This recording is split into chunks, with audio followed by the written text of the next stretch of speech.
This is the Maisie Crochet-a-long.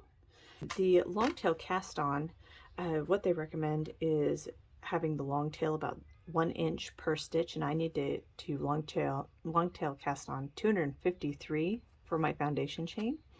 I did end up, I'm at 245 on this I-cord long tail cast on, and I have about 60 inches left. Let me demonstrate how to do the long tail cast on. You're going to have your long tail in the front and your ball in the back, and what you do is you cross the tail, yarn over on the front, yarn over from the back from the ball, and then that ball you actually scoop and take through both loops, and so that's 246. So again, I'm going to cross over,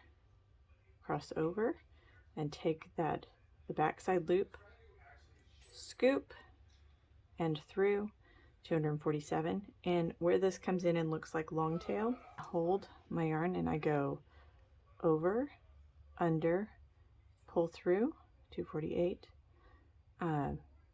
over, under, pull through 249, over, under, 250, over, under, 251, over, under, 252, over, under, 253. So now I've got all of my stitches on.